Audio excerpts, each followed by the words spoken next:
On this piece of paper right here, I have the 5 different ways I made money from single licensing and the different mediums and how much money I actually made. So the first one is kind of a one-off and random one, but I actually did some music design for an application that came out.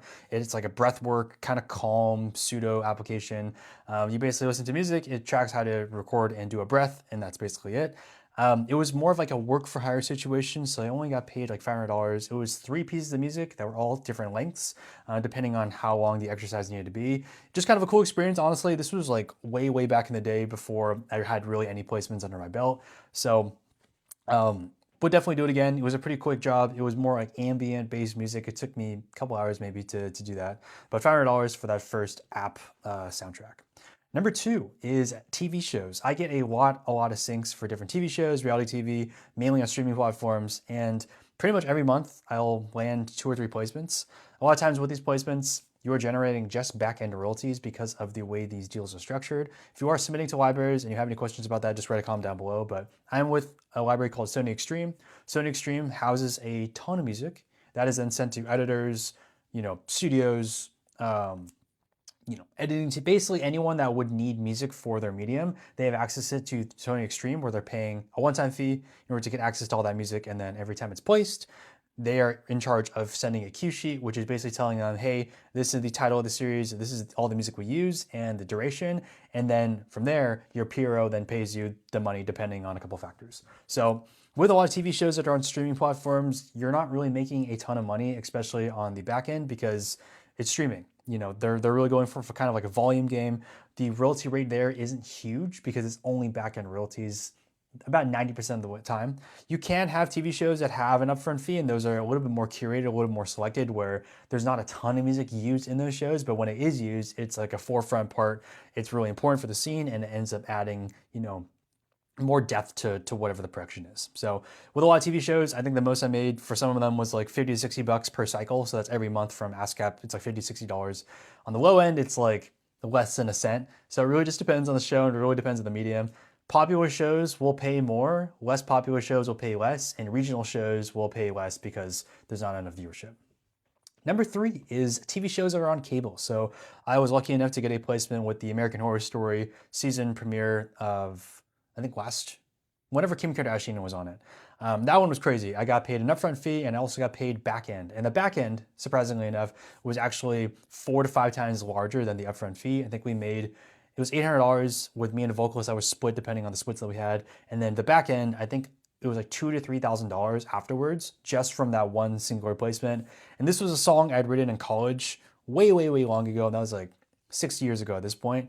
And it was random. It was a completely like random song. Did not think they were going to use it. It was just a kind of like a surprise thing. And the coolest part was this was actually done by a non-exclusive library.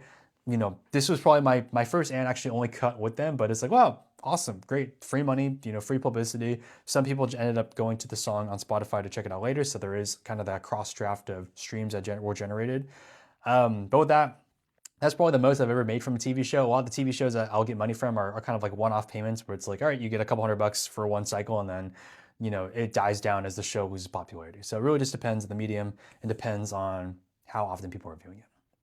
Number 4 is trailers. So this is also back in the day, probably right when COVID hit. I did an Amazon music trailer for a new movie that they put out.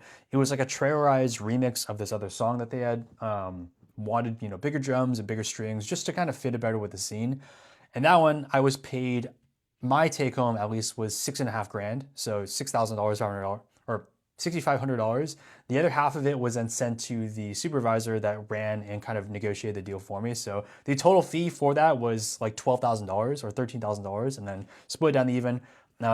Supervisor gets half, I get the other half because it was just me. And that was probably the most money I've ever made from a sync opportunity, just because trailers, generally speaking, have a lot more budget because if you think about how much money it costs to make a movie and how much money they separate for promotion and everything like that, it's like 1% of the budget. The movie probably costs 20, 30 million to actually make. And then the actual cost for the trailer is, hey, we'll give them 10K, we'll give them 20K. If that sells the music, if it sells the movie, great, awesome, whatever. That's probably the most I made. It took a long time. Not saying it was easy. I was competing against, I think, 2 other people that were trying to also do something similar. And it was very difficult. It wasn't something that like is super easy, and it took like 2 to 3 weeks of like back and forth with the company, getting notes and getting revisions and feedback. We had done 3 different trailerized remixes for 3 different songs that we had to go back in and switch and do whatever with. It took a long time. It was not something that was easy, and I think the average hour to pay out was worth it. But with trailers, the success rate is very low because of the amount of competition that you see with trailers because of the higher ticket, higher budget for those specific things. Number 5 is a podcast. So very, very long time ago when I was still, just getting into sync licensing, I was just putting out a bunch of open calls like, hey, my name is blank, I produce music, would love to, make your podcast theme song. This is how much I would charge, would love to see if you're interested. I had done that for, I think, 4 or 5 podcasts at this point, and it was just something to get, more comfortable with just making jingles and more comfortable with just getting something out quickly. So I did this one podcast. I think I was paid like $50 or something. They wanted like a very chill lo-fi song. I think I just used like a splice sample that I cut up with some drums that I programmed. That was pretty much it. It's a very short bumper. But with them, they needed 4 to 5 different versions of it just because of depending on the scene, depending on the, whatever they were doing with the guest. So there was like a short cut down, which is like a 15-second that they play at the very beginning. There was like a minute version that plays at the very end that's going to be used to kind of like highlight, do shout outs or whatever. There's a couple other lighter versions that had stuff stripped out and stuff added in. So wouldn't really recommend doing this as like a full-time thing, but it was more of an experiment and just more to like kind of get my name out there of like, hey, if you ever need music in the future, you have my number, you have my contact information, hit me up there. So as you can tell by all these on the list, they're all kind of generally will range from how much money you're actually going to make. It's really important that you identify that sync isn't just going to be one thing for you. It's going to be maybe multiple things you also try. It could be a hierarchy of things. I know a lot of people that focus on trailers. If those don't go through, they take the trailer stuff that they can't use, they strip it out and they create original tracks and they use that and pitch it to an exclusive library. They don't want to take it to a non-exclusive library. They don't want to take that, figure out some other thing to do with it.